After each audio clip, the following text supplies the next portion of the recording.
3, 2, 1. 네, 삼성 직업병 문제 올바른 해결을 촉구하는 반올림 농성 351일차 이어 말하기를 시작하도록 하겠습니다. 네, 연명되지 않지만 네, 호흡이 너무 좋습니다. 오늘은 수요일 맞죠? 네, 하혜선 농사님 오시는 수요일이라서 오늘 네, 관객들 많은데요.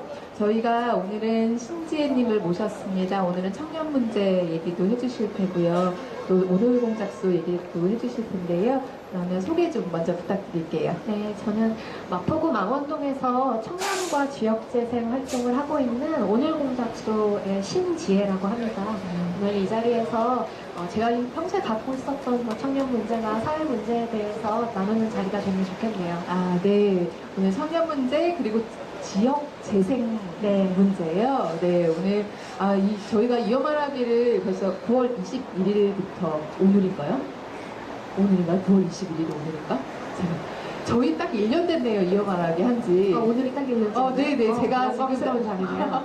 네, 저희가 농성은 10월 7일부터 해서 저희가 1주년, 농성 1주년을 준비하고 있는데 10월 7일부터 농성을 시작을 해서 곧 1년이 다가오고요.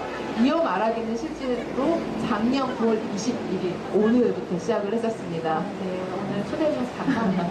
네, 그간 많은 분들이 다녀오시면, 이제 가시면서 이곳에서 여성 문제, 뭐, 이렇게 청년 문제, 또 교육 문제, 노동 문제, 안전 문제 하셨는데 오늘은 또 지역 재생 이야기까지 들을 수 있게 됐네요. 네, 사실 재건축이나 그 재개발 같은 문제가 지역사회에서는 굉장한 화두인데도 불구하고 거기 지역에 살고 있는 실제 거주민들과 뭐 시민단체 등 대다수의 이해 당사자들이 이해 당사자들로서 느끼는 게 현실이에요. 그래서 오늘 그런 얘기들을 또 좀 하면 할 수 있으면 좋겠네요. 아, 네. 이 강남 땅에서 그 삼성 본관 앞에서 거대한 자본 앞에서 지역재생 얘기도 꼭 필요한 얘기 같아요. 네, 여기 제가 딱 오니까 사실은 이 골목은 좀 많이 이 거리는 좀 많이 돌아다닌 거리 중에 하나인데 오늘 딱 마이크를 잡고 이 삼성 거대한 빌딩 앞에 딱 서니까 내가 사회에서 좀 느끼고 있는 저 거대 기업이라고 하는 것과 개인인 나 사이에 어떤 것들이 좀 있는지를 다시 느껴지면서 좀 막막해지는 게 좀 있네요. 그런데 오늘 어쨌든 우리 사회가 풀어야 할 문제로서 그리고 우리 사회의 청년으로서 제가 할 말을 좀 잘 하고 가고 싶습니다. 아, 네. 그러면 청년이라는 거에 대해서 먼저 좀 여쭤봐야 될 것 같아요. 네. 지나가시는 분들도 청년분이 많으실 것 같은데 그럼 내 얘기 아닐 수도 있겠다라고 생각하시는 네, 박주식 조합원님도 계실 수가 있어가지고요. 저희가 청년을 어떻게 정의하고 내 문제다 이렇게 생각할 수 있는지 먼저 좀 알려주시면 좋을 것 같아요. 사실 사회에서 청년을 가르는 그 기준은 굉장히 다릅니다. 35살, 29살, 뭐 39살, 뭐 이렇게까지 10살, 뭐 농촌으로 내려가면 45살, 굉장히 나이 기준으로는 천차만별인데요.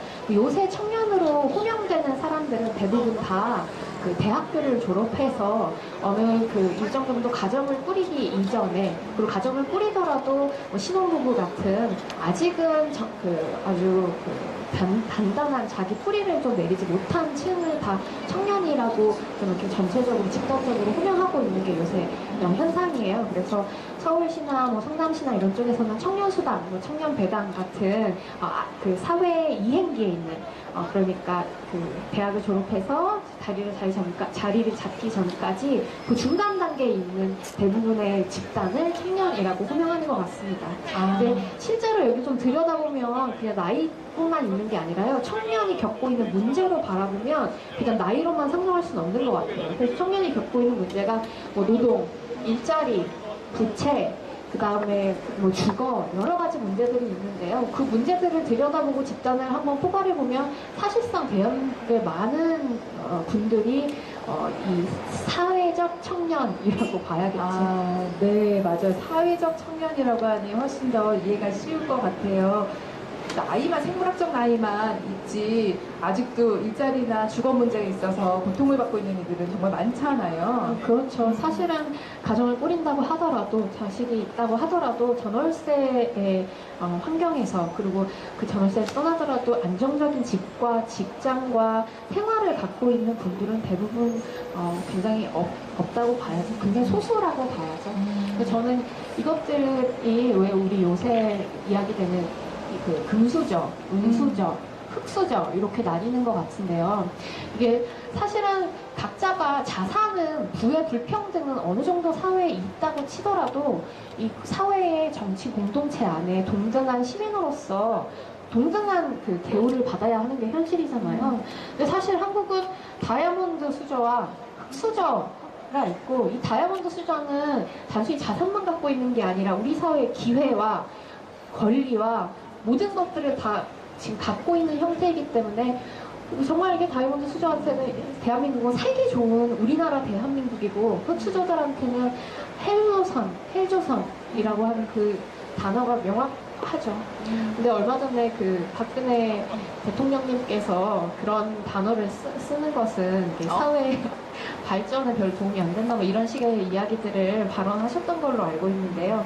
실상 청년들이 겪고 있는 이 문제를 제대로 파악하고 있지 못하고 있다고 봐야죠. 네, 그 언어가 그냥 쓰지 마라고 한다고 해서 문제가 없어지는 것도 아닌데, 그죠? 무슨 그 단어 정말 저는 그렇게 문제를 바라보는 것 네. 자체가 너무 그냥 겉핥기식, 그냥 관심이 없는 거겠죠. 저희가 오죽하면 그런 단어를 써서 자신들의 비애와 사회에 대해서 불만을 드러낼까. 그것을 사회적으로 바라봐주고 해결에 나서야 될 이가 그냥 단어 쓰지 마라는 것으로 그냥 가늠하려고 하는 그 태도는 정말 문제인 것 같습니다. 네. 그리고 사실 헬조선이라는 단어가 나왔을 때 얼마나 많은 그 나이를 좀 넘어서 얼마나 많은 분들이 공감을 하셨어요. 이곳이 바로 지옥 불반도 이런 이야기들을 다들 하셨는데 정말 뼈저리게 다들 느끼고 있는 것 같습니다. 사실 여기 지금 단원님에서도 젊은 청년 여성분이 돌아가셨고 그 얼마 전 그 2월 달이었나요? 그 삼성 핸드폰 공장에서 납품을 받아서 핸드폰을 만들던 곳에서 우리 화학 물질 때문에 메탄올 때문에 그 실명하셨던 분들도 사실 다들 20대 초반 청년들이세요. 그러니까 청년들이 사실은 이 사회에 있는 모든 부조리함과 불합리함 속에서 그것들을 견뎌내고 있는 최애 그 앞에 서 있는 집단이라고 봐야겠죠. 그래서 사실 저는 이게 단순한 삼성대, 이 삼성에서 여기 직업병을 앓고 계신 노동자, 재해를 받으신 노동자분들뿐만 아니라 한국 사회에 있는 이 부조리함과 싸우는 일반 시민들, 이 흑수저, 은수저, 동수저 이들과의 싸움을 그냥 이 풍경만으로 보여주고 있는 것이 아닌가라는 생각이 듭니다.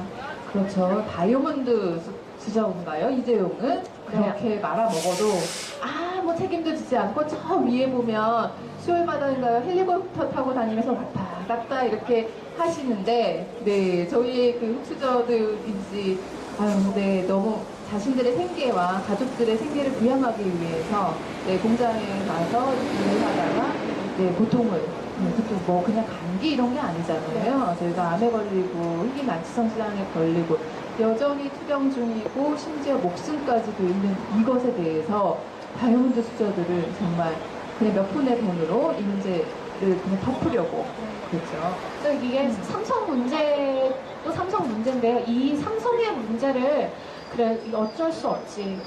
이게 우리 사회에 어쩔 수 없는 고리 중에 하나야라고 눈 감고 계속 살아왔던 몇십 년간의 이 문제가 계속 캐캐 묵히게 쌓여왔던 게 그냥 그대로 드러나고 있는 게 아닌가 싶어요. 그러니까 얼마 전에 지진 났었을 때 KTX 현장에서 그 지진이 나서 열차가 지연되는 것을 통보 못 받은 노동자분들이 열차에 치여서 돌아가셨잖아요.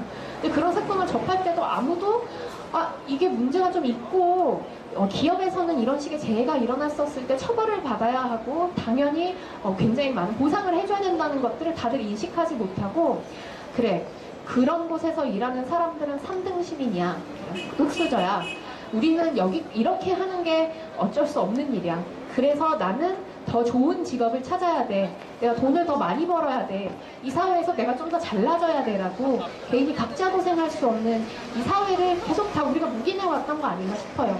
사실 제가 되게 알바를 경험상 일찍 해봤는데요. 제가 한 고등학교 때 어디 무슨 뭐 패스트푸드 알바점에서 일을 한 적이 있어요. 근데 그럴 때 봐도 사실 청소년 노동자라고 하는 그 어린 친구들은 얼마 정도 일을 하루에 8시간이었나요? 이상 하지 말아야 하고, 그리고 그 야간에서 근무를 한다 그랬을 때 더 추가 수당을 받아야 하고, 이런 것들이 정확히 지켜지지 않은 채 그 수당을 중간에 어떤 매니저라는 사람이 이렇게 빼먹는다거나 뭐 이런 식의 일들이 너무 비일비재한 거예요. 그래서 제가 요새 그 청년으로서 그 일자리를 좀 갖는 대부분의 청년들을 보면 자신의 노동권이 무엇인지도 정확히 인지하지 못하고 계속해서 그 피해를 받고 약자의 위치에 자기가 놓여있다는 걸 정확히 인지하지 못하는 청년들도 너무 많아서 좀 안타까운 것이 있거든요. 근데 그것을 실제로 인지한다 하더라도 우리 사회에서 그걸 고칠 만한 의지가 있느냐. 여기 지나가는 많은 시민들이 이 반올림 농성 현장을 350일 동안, 그보다 사실 더 오래됐죠. 그걸 그냥 이렇게 보고 지나쳐가는 이 풍경들이 우리의 이걸 바꿔야 한다는 의지 자체를 그냥 메마르게 하는 것 아닌가, 이런 생각이 들어요. 그래서 저는 사실 청년으로서 이 자리에 온 것은 나라도 그거에 문제의식을 느끼고 있는 개인이라도 우리가 마치 세월호 배지를 계속 차고 가방을 갖고 돌아다니는 것처럼, 그리고 우리가 어떤 일이 있었을 때 시위 현장에 참석하고 목소리를 보태주고 내가 여기에 힘을 싣고 있다는 것을 계속 확인시켜주고 내 스스로 의지를 다지는 것처럼 그 움직임의 하나로서 이 자리에 왔다고 생각합니다. 그래서 사실 여기를 지나치시는 많은 우리 소위 2, 3등 시민들이 본인들의 이 불합리함을 우리 스스로 함께 힘을 모으면 바꿀 수 있다는 것을 같이 힘을 실어야 되는 게 아닌가 싶어요. 저도 그게 언제가 될지는 모르겠지만 최대한 빠른 시일 내에 우리 한국 사회가 조금 더 많은 시민들이 평등하고 공평하고 안전하게 살 수 있는 세상이 왔으면 좋겠다는 생각이 들어요.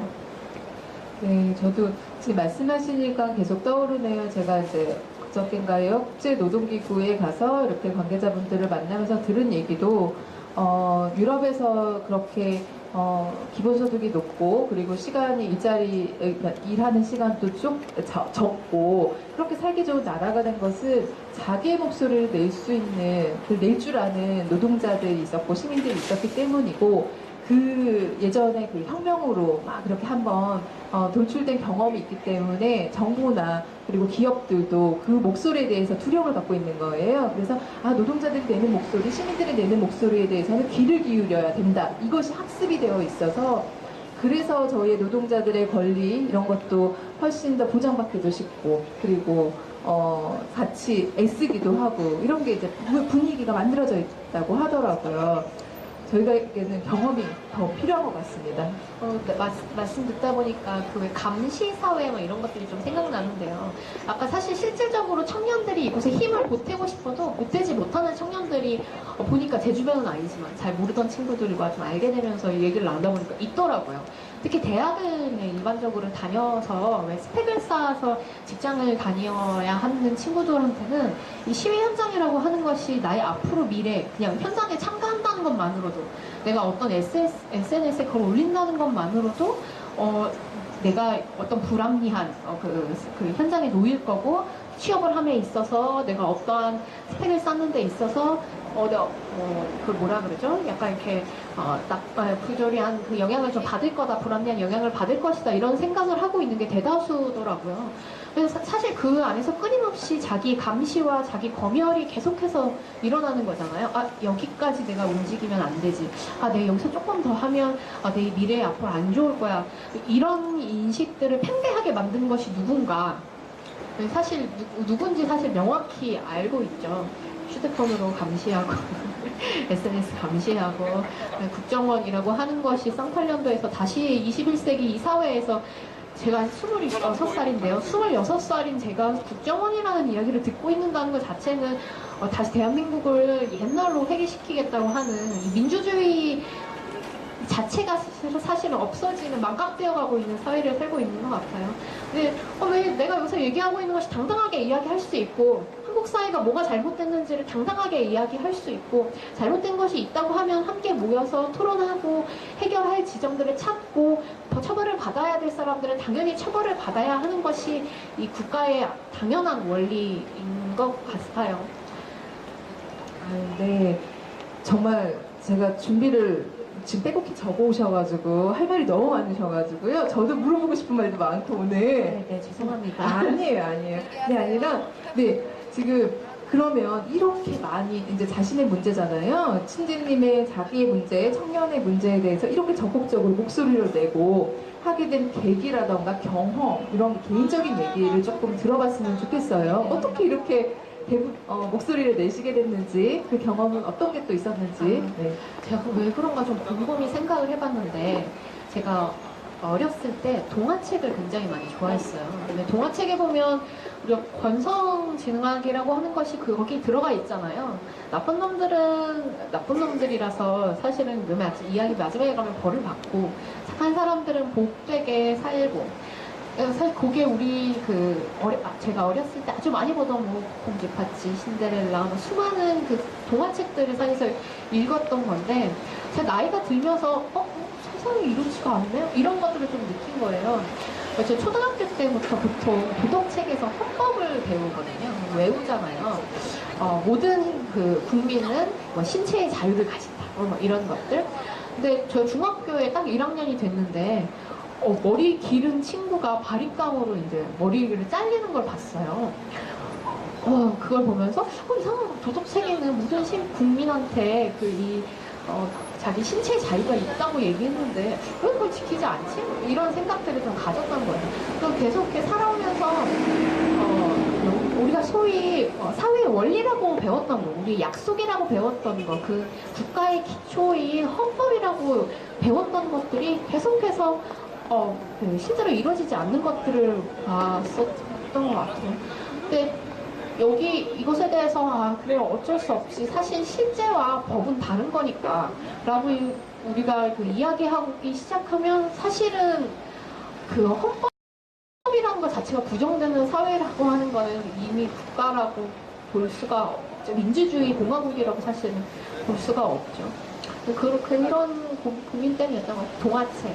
동화책. 그렇죠. 저희가 어린 시절에 엄마 아빠가 사다 주던 그 동화책을 읽으면서 컸는데, 막상 크면서 저희가 배우는 거는 그건 현실이랑 달라라는 거를 배우게 되죠. 그리고 위인전도 그렇잖아요. 집에서 정말 맨날 공부 열심히 하고 이러는 사람들이 위인이 되는 게 아니라 새로운 세상에 대해서 고민하고 에디슨이 되고 그랬던 사람들이 실제 그렇게 이제 살아보려고 하면, 너 학교 공부해야지, 자율학습 해야지, 머리는 이렇게 잘라야지, 그래야지 삼성 같은 데 들어갈 수 있지. 그 다음에는 취업을 하게 되면 그 다음에 뭐 어떻게 해야지 딱 스케줄이 딱 그렇게 부모님들도 하기를 안정된 삶이라고 하여 원하지고, 또 대부분의 또 청년들도 그렇게 이제 크는 것을 따라가게 돼요. 정말 동화책으로 잘 동화책을 읽으셨군요. 어렸을 때 테이프가 늘어지게 엄마가 들었다고 그러네요. 네, 그렇군요. 그래서 대안학교에서 또 공부를 하시고 보니까 오늘 공작소라는 것도 만들었던 것 같아요. 여긴 적어놓지 않지만 오늘 공작소도 다녔고, 또 보니까 국회의원에 출마한 경험도 있고, 지금 보니 제가 프로필에 이걸 다 어떻게 물어야 되나, 지금 서울시 청년정책주거위원회 주거국가위원장이시기도 하네요. 몰랐어요. 신인생을 하고 모르겠어요. 모르고, 저는 어떻게 진짜 초대하게 됐냐면, 그 서울시에서 발언을 한번 하신 게 있죠. 네. 제가 거기에 너무 감동을 받아서, 이걸 얘기를 정말 모셔서 들어야겠다 라는 생각이, 우리 배워야 된다, 들어야 된다, 그래서 모셨어요. 그러면 지금 할 얘기 너무 많기 때문에 뭐부터 들을까요? 오늘 공작소가 오늘 공작소, 그거 먼저 좀 들으세요. 뭐예요? 오늘 공작소가, 사실 제가 그 앞전부터 얘기를 해야 될 것 같은데, 아까 그 두발 문제를 좀 얘기하면서 제가 그래서 그래서 약간 이걸 어떻게 해야 돼 이러면서 두발자유 운동을 했었어요. 2005년 6년 한 2년 정도에 걸쳐서 한국 청소년 모임이나 그때 당시에 만들어졌던 청소년 단체, 뭐 아수나로 막 이런 팀들이랑 같이 막 광화문 광장에서 뭐 청소년 두발 자유를 위해서, 학생 두발 자유를 위해서 막 시위도 하고 막 그러다가 이게 도저히 바뀌지 않는 거예요. 어떤 것에서 좀 바뀌지 않는다고 느꼈냐면 그 당시 두발 자유는 아직 한국의 사회적 특성상 불가능하고 두발 자율로 하자라는 교육부의 행정 지침이 있었어요. 그래서 각 학교에다가 이제 하달을 내려서 각 학교에 있는 교사, 학부모, 그다음에 학생들 세 주체가 모여가지고 이 각 학교당 룰을 정하라 뭐 이런 식의 두발 자율이었던 거예요. 그래서 제가 막상 그 자리에 가보니까 실질적으로 그 논의하는 테이블이라고 하는 것은 토론이 돼야 되고 토의가 되는 거잖아요. 근데 전혀 그렇게 안 되고 그 학생회라고 하는 그 친구들은 너무나 이제 착한 엄마 말을 잘 따르는 친구들이고 거기에서 실질적으로 발언권을 얻는 것은 교장 선생님, 교감 선생님, 그다음에 학부모들 인 거예요. 그래서 그걸 보면서 이게 내가 더 이상 이렇게 배울 게 없다. 뭐 이런 생각을 이렇게 어른들은 다 나빠 막 이러면서 네, 학교를 나와버리겠어요. 그래서 나온 거예요. 나와서 지금 대안학교라는 하나대학교라는 곳에 들어가서 이제 그 문화인류학 같은 것들을 좀 바탕으로 그 여러 자기 문화 매체, 그러니까 영상이나 연극이나 뭐 이런 디자인이나 이런 걸 배우면서 사회에 대한 문제를 함께 배우는 그런 대안학교에 들어갔어요. 근데 제가 대안학교에 들어가고 나서 졸업을 하고 한 4년 동안 사회적 기업에 근무를 했었거든요.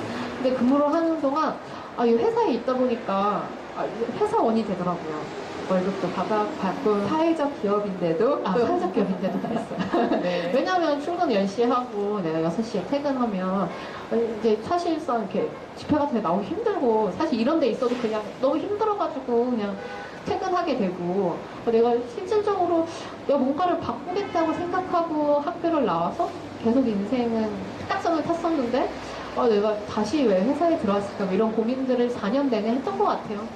실질적으로 업무는 굉장히 좋았지만 그 4년 이후로 내가 실제로 또래들을 좀 만나면서 지금 그때 2013년도 당시에 청년 문제라고 하는 것이 화두가 되기 시작했었거든요.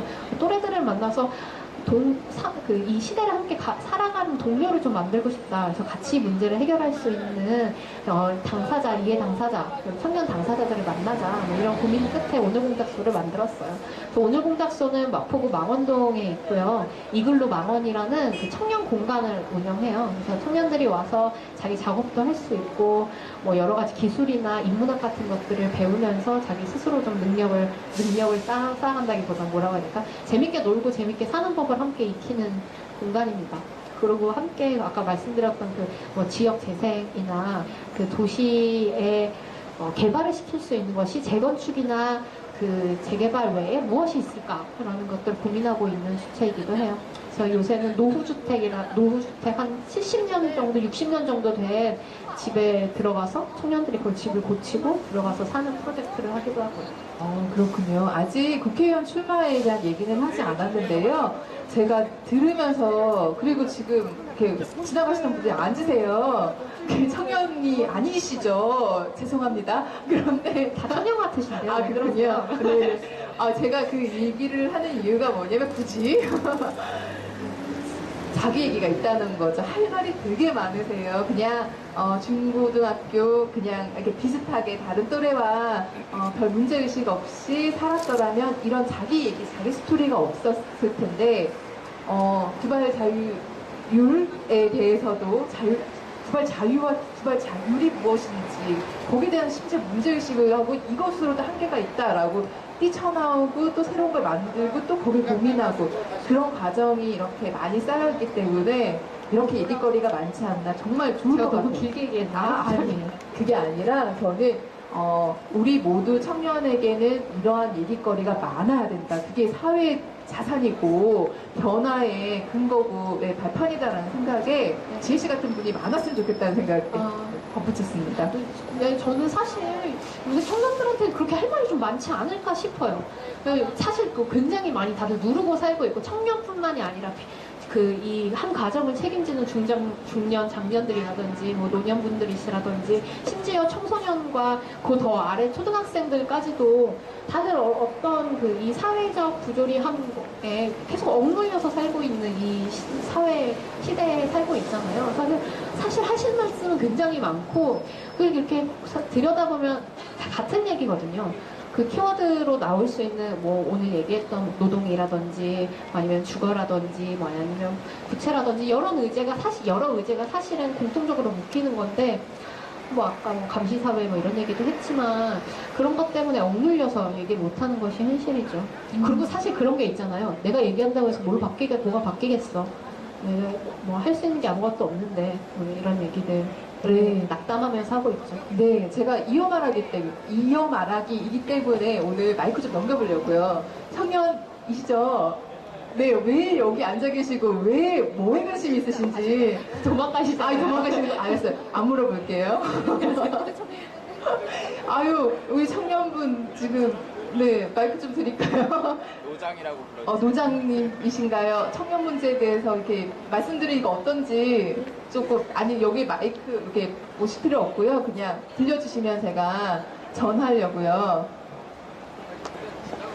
이거 지나가다가.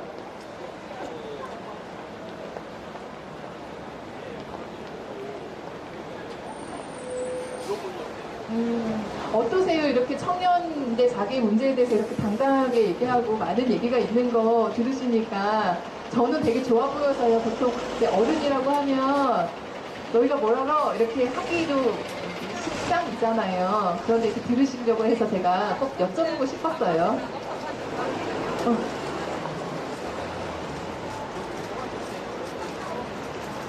이거 마이크 드려도 될까요, 혹시? 네. 싸우셨다고요. 두발저희와 때문에 싸우셨다고요. 어떻게 싸우셨어요?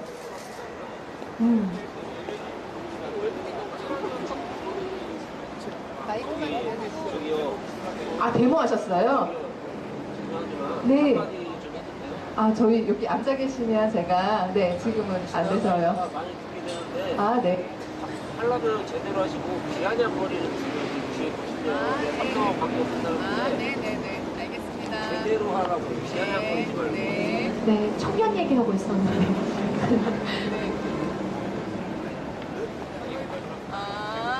하셨군요. 네네. 그러니까 그게 아직도 그렇다고 하더라고요. 지금 학교들 들어가 보면. 그러니까 이게 정말 캐캐묵은 거예요. 사실은 사회가 좀 변했으면 규칙도 바뀌어야 되고 룰도 바뀌어야 되는 건데 30년 전 이걸 그대로 똑같이 하고 있으니까 두발 단속, 뭐 두발 규정, 그다음에 뭐 교복부터 시작해서 물론 어떤 뭐 예를 들어 그 공립 학교들 중에서도 뭐 좀 사립 학교 중에서도 좀 자율적으로 개선시키는 학교들은 나와 있다고 보지만 이제 문제는 그건 거죠. 개개인의 학교나 개인의 문제가 아니라 한국 사회 교육 시스템이라고 하는 문화가 어떻게 발전되어 가고 있는 거냐 아니면 계속 정체되어 있는 거냐 사실 요걸 꼬집는 건데 정말 저희 선배 오빠 분도 사실 그렇다고 하시면 이건 문제가 좀 있는 거죠. 네, 그래도 계속 이렇게 목소리를 높이고 문제의식을 갖고 있는 분이 있기 때문에 지금은 두발 자유에 대해서 당연하지 않으면 그래야 되는 거 아니야? 이렇게로 조금만 변한 것 같아요. 더 변할 수 있도록 많은 이들이 목소리 냈으면 좋겠습니다. 네. 그게 문제는 아니잖아요, 실제. 그죠? 두발 그거 한다고 해서 뭐 공부 더 잘하는 것도 아니고 그냥 통제하려고 그러는 것 같은데 약간 그러면 이제 두 번째, 제가 5개의 프로필 중에서 두 번째 넘어갈게요. 국회의원 출마를 하신 얘기 좀 해주세요. 이 별다른 거는 아니고요. 그 녹색당이라고 한국 사회의 그 대한정당이라고 얘기되는 정당이 있습니다. 지금 현재 당원은 1만 명을 향하고 있고 그 글로벌 정당이에요. 전 세계 한 150여 개 정도 있는 녹색당들과 연합해 있는 연합 정당 중 하나입니다. 근데 이 녹색당이 그 이야기하고자 하는 바는 뭐 그런 거예요. 예를 들면 발전소 같은 것들을 좀 줄이고 한국이 지속 가능하게 에너지를 생산하는 국가로 나아가자. 그리고 또 뭐가 있을까? 동물권이라든지 아니면 주거권이라든지 여러 가지 의제들에 대해서 한국 사회 이제 좀 바꿔야 된다라고 얘기하는 정당 중 하나거든요. 근데 제가 가입한 거는 2012년도였어요. 근데 그러고 나서는 사실 정당 활동이라기보다 그냥 후원한다는 개념으로 그냥 당비를 넣고 뭐 이런 수준이었는데 제가 아까 지역재생 그 사업을 좀 한다고 말씀드렸잖아요. 그게 그 부흥주택이라고 망원동에 71년도, 74년도 이렇게 두 차례 동안 지어진 주택이에요. 당시 공공임대주택처럼 서울에 한 3,000호가 지어졌어요. 정부 사업으로. 근데 이제 거기가 완전 거의 쪽방촌 같은 느낌이거든요. 근데 쪽방촌 아니고 그냥 연합 빌라 같은 느낌인데 한 집당 4.4평 정도? 조금 큰데 한 8.8평 정도? 거기가 당시 그 망원동에 사셨던 넉마주의 분들한테 공급했던 집 중에 하나예요. 망원동이 옛날에 똥마을이라고 불릴 정도로 그 홍수가 엄청 많이 났었거든요. 그래서 실제로 사망자분이 매 홍수나면 나오시고 그런 집에 그런 곳에 사시는 분들이 이제 막 그 공주택 안에 들어가신 거죠. 지금도 사실은 그 우리 사회의 극빈층이라고 할 수 있는 그 이주 노동자나 아니면은 노인분들, 그다음에 그 정말 이렇게 극빈층 분들이 살고 계신데 거기가 80년대부터 재개발 얘기가 계속 나오고 재건축 얘기가 나오고 그러다 안 된 거예요. 근데 이번에 다시 재건축 얘기가 나오기 시작했어요. 그래서 제가 작년도부터 몇몇 주민분들이 쫓겨나가는 거를 본 거예요. 근데 사실은 거기에 재건축을 한다 그래도 그렇게 부지가 크지도 않고 저희가 보기엔 수익성이 거의 없거든요. 집주인들한테는. 근데 실제로 김포 같은 데 보면 재개발하다 재건축하다 엎어지는 거 굉장히 많잖아요. 뭐 조합 측에서 도망가시기도 하고 심지어 자살 사건도 있고. 근데 저희가 보기에도 이거는 좀 잘못된 재건축 사업인지 불구하고 왜 이렇게 밀어붙이지? 실제로 재건축이 좀 될 때는 그게 과연 합리적인지, 그리고 우리가 그 한국 그 지역 사회에서 그 소규모 뭐 마포구나 뭐 동 사이에서 거기를 재개발한다고 했었을 때 어떠한 그 이득이 있고 여기서는 또 쫓겨나는 사람들이 없도록 어떻게 해야 될 것인지 이런 것들이 전반적으로 다 논의가 돼야 되는데 안 되고 그냥 집주인은 재개발을 할 거라고 생각하고 거기 살고 계신 어르신들을 쫓아내시는 거예요. 그러니까 어르신들이 거기 쫓겨나면 가실 데가 없어요. 지금 100에 8만 원, 100에 10만 원 이렇게 사시거든요. 그 원룸에. 그분들 어디를 가시겠어요? 그런 건 고려가 전혀 안 되는 거죠. 왜냐하면 사실 그 질문에 나쁜 건 아니지만 그 이득이라고 생각되는 것에 이제 거기를 선택하고 하시는 거죠. 그래서 이 재개발 재건축법이 너무 불합리하다는 거를 그때 느꼈어요. 얼마 전에 옥바라지 골목인가요? 서대문구에 그 서대문 형무소 바로 앞에서 우리나라가 일제 강점기 시절부터 서대문 형무소에 보내지는 이 소위 범죄자라고 지목되는 분들 실제로 운동가들 거기 갇히셨잖아요. 실제로는 독립운동가이기도 하고 민주화 운동가이시기도 하셨는데 이제 그분들을 옥바라지 하시는 가족분들이 사셨던 되게 큰 골목이 있어요. 거기가 여관도 굉장히 많고 그것 때문에 그 실제로 독립투사 하셨던 분들이 독립투사분들이 사셨던 집도 있거든요. 근데 거기에 롯데건설이 들어가서 그 주상복합 딱 4동 아파트 4동을 이렇게 짓겠다고 거기를 다 허물어버린 거예요.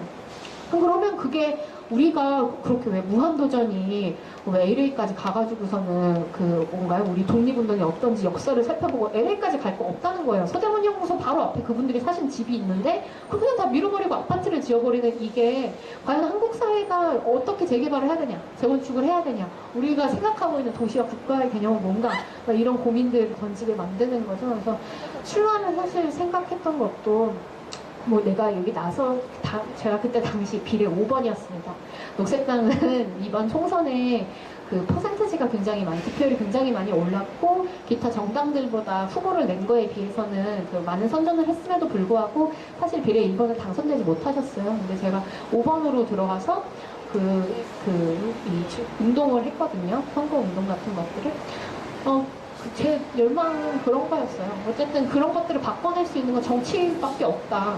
우리 사회가 사실 헌법을 바꾸려고 그러면 국회를 움직여야 되는 거고 국회를 바뀌는 국회의원들이 거기 제대로 된 사람들이 들어가서 법을 고치려는 의지가 있어야 되는 거거든요. 근데 그런 걸 지금 안 하다 보니까 제가 나설 수밖에 없다고 개인적으로는 생각을 했어요. 그랬군요. 그래서 국회의원이 출마도 해보시고 오늘 공작소 단체도 시작하셔서 네, 그러고 보니 이제 마지막에 이해가 좀 되는 것 같아요. 서울시 청년정책주거위원회 주거분과위원장으로 또 활동을 하시게 됐고 제가 이제 감동적으로 들었다라는 그 발언까지 하게 된 맥락이 쫙 이어지는 것 같습니다. 삶이 이렇게 쭉 이렇게 궤적이 그려지는 것 같아요. 그래서 이제 들어보고 싶은 것도 어떤 발언을 주로 하셨던지 청년으로서 주거 뭐 앞에 배경을 또 설명해 주셔서 내용은 나왔지만요. 그때가 발언했던 게 아마 청년의회라는 행사였을 거예요. 청년의회라고 그 박원순 시장에서부터 시작된 그 의회 프로그램, 의회, 정식 의회는 아니지만 청년들이 직접적으로 정책을 발의하고 이 문제에 대한, 사회적 문제에 대한 해결법을 만들어내는 그 행사 같은 것이 있어요. 이제 거기에 가서 주거 문제도 그렇고, 지금 그때 말씀드렸던 건 청년 수단, 그리고 서울시 전체적으로 정책적으로 이 청년이라고 하는 것들을 지원해주는 체계가 단순히 그냥 일자리, 그것도 사실은 좋은 일자리가 아니라 비정규직 일자리, 뭐 11개월짜리 단기 인턴 뭐 이런 것들이거든요. 근데 그런 것들이 아니라 좀 안정적으로 청년들에게 전폭적으로 지원을 해달라, 이런 말씀들을 그때 드렸었죠. 그래서 아까 말씀드렸던 것처럼 한국 사회가 계속해서 점점점 안 좋아지고 있고, 그 수치상으로도 이번에 자살률, 세계 자살률 보니까 한국이 1위 했더라고요. 청년 자살률도 1위, 노인 자살률도 1위, 일본을 꺾었어요.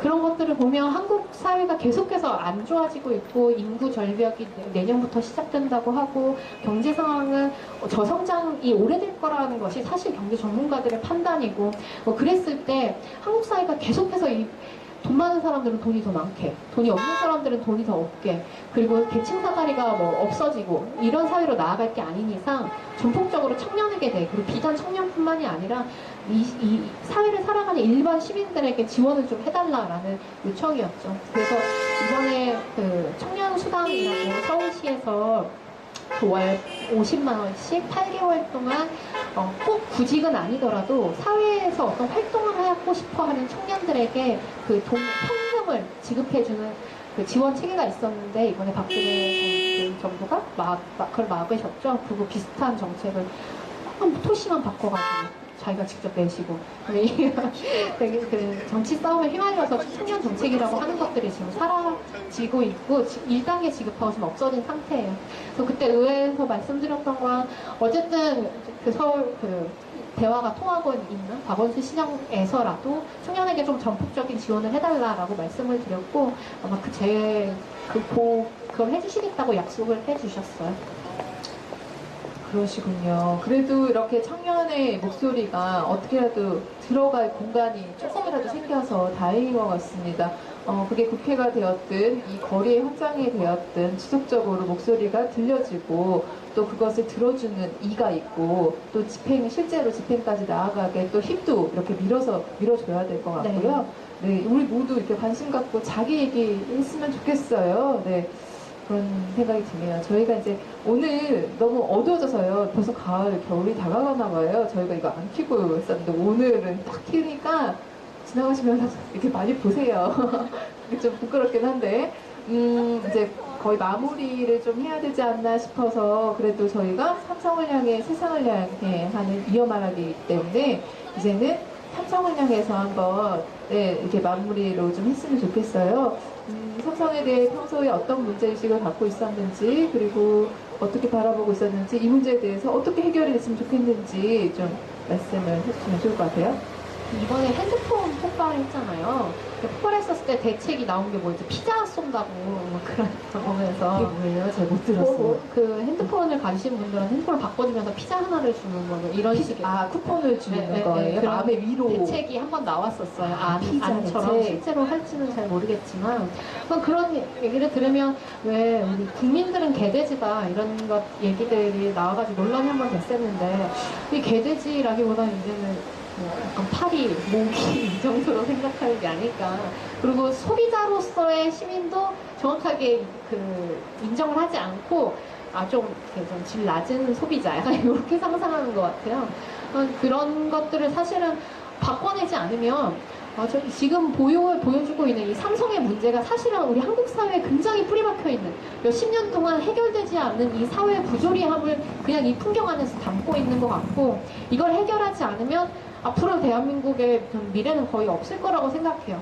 이 분위기 안에서, 이 문화 안에서 커가는, 성장하는 청소년들은 점점 자기 기운을 잃고 있고, 사회는 바뀌지 않을 거라는 확신만 더해가고, 정치에 대해서 전혀 못 믿겠다는 그 인식만 강해지고, 그런데 우리가 그럼에도 불구하고 사회를 바꿔야 되는 건 뭐냐 라고 보면, 제가 예전 대안학교 다녔다고 말씀드렸잖아요. 그 대안학교에서 그 좋아하던 동화책이 있는데, 그 크리킨티 이야기예요. 그 안데스 부족에 있는 그 원주민들의 전설 같은 건데요. 어느 날 산속에서 불이 났대요. 그 불이, 정글에서 불이 나가지고 코끼리, 호랑이, 뭐 할 것 없이, 기린 할 것 없이 다 그 불난 곳을 피하기 위해서 피난을 나서는 거예요. 그 행렬이 쭉 이어져 있는데, 조그만 벌새라고 입이 이렇게 길고 이렇게 펄렁거리면서 나는 새가 있어요. 주둥이도 굉장히 얇고, 그 새가 그 호랑이와 코끼리와 기린을 지나쳐서 그 불난 곳으로 다시 들어가더라는 거예요. 그래서 그 코끼리가 물었대요. 너 왜 거기 들어가? 그러니까 그 크랭키티가 내가 입에다가 물을 물고 불을 끌어가는 중이야. 코끼리가 비웃었다는 거예요. 야, 너가 할 수 있는 건 아무것도 없어. 거긴 불이 날 거야. 그 크랭키티가 나는 할 수 있는 일을 할 뿐이야. 뭐 이런 얘기를 했다고 하더라고요. 저는 한국 사회에서 세월호라는 그것이 사건이 갖고 있는 상징성이 있다고 생각해요. 사실은 세월호는 그냥 거기 바다에 묻힌 게 아니라 한국 사회 전체가 다 거대한 세월호다. 우리 사회에서 바꿔야 할 것들이 너무나 많은데도 불구하고 아무도 여기 나서고 있지 못하고 아무도 무슨 얘기를 하지 못하고 있다. 본질을 바꿔야 하는데 어디서부터 바꿔야 할지 모르는 막막함 때문인지, 아니면 내가 어쩔 수 없다는, 그리고 사실은 아무 문제 없다는 의지 때문인지 모르겠지만, 뭐 지진이 일어나고 핵발전소에 대한 문제들이 계속해서 터지고 있고 하는 이 순간에도 우리 사회에서는 바뀌지 않을 거라는 이 거대한 세월호에 타고 있는 우리들이 할 수 있는 일은 사실은 내가 할 수 있는 일을 해야 되는 거죠. 저는 이 삼성의 거대한 빌딩 앞에 서 있으면서도 이 말을 이어나가는 게 굉장히 중요하다고 생각해요. 말을 이어나가고 내가 그 응원하는 곳에 내가 의지를 더 표하고 바뀔 것이라는 희망들을 나 혼자는 갖지 못하지만 우리 모두가 한국 사회가 변할 거다. 더 나은 곳으로 나아갈 거다. 희망이 있다. 희망이 없어도 내가 만들어낼 거다. 라고 하는 의지들을 다들 가지는 게 중요한 게 아닐까. 저 스스로도 좀 다짐을 하게 되네요. 와, 잘 모셨네요. 9월 21일 작년 딱 이맘때 이어말하기를 시작했습니다. 그래서 저희가 1년이 된 날인데요. 그토록 많은 분들이 오셔서 정말 비슷한 얘기를 하셨어요. 우리는 이어 말아야 된다. 이 사회에 대해서, 세상에 대해서 얘기해야 되고, 삼성의 부조리함에 대해서, 문제에 대해서 얘기를 해야 된다. 그리고 저희가 그 얘기를 책으로 지금 엮고 있습니다. 그 책 제목을요, 저희가 이렇게 정했어요. 좀 길어요. 삼성 직업군 문제 올바른 해결을 촉구하는 바늘 노성 365일 이어 말하기, 이제 삼성이 답하라 입니다. 저희는 1년 동안 삼성에 대해서 얘기를 해왔습니다. 많은 이들이 이곳에 오셔서 삼성에 대해서 좋은 소리, 조언을 해왔어요. 거기에 대해서 이제 귀 닫지 마시고 여셔서 사회 문제에 대해서 해결해야 된다고 생각해요. 네, 아유, 오늘 너무 뜨겁게 사회에 대해서, 삼성에 대해서 얘기를 해주셔서 너무 감사해요. 저희가 앞으로도 계속 페이스북을 통해서 신재님의 목소리도 저희도 듣고요. 네, 저희 얘기도 또 귀담아서 또 다른 곳에 또 전해주시리라 믿습니다. 네, 저도 종종 찾아오겠습니다. 네, 감사합니다. 오늘 어떤 응원보다 좋은 것 같아요. 네, 박수 이제 치시면 돼요. 네, 이것으로 이것으로 삼성 직업군 문제 올바른 해결을 촉구하는 351일차 이어말하기 끝내도록 하겠습니다. 들어주셔서 감사합니다. 고생하셨습니다.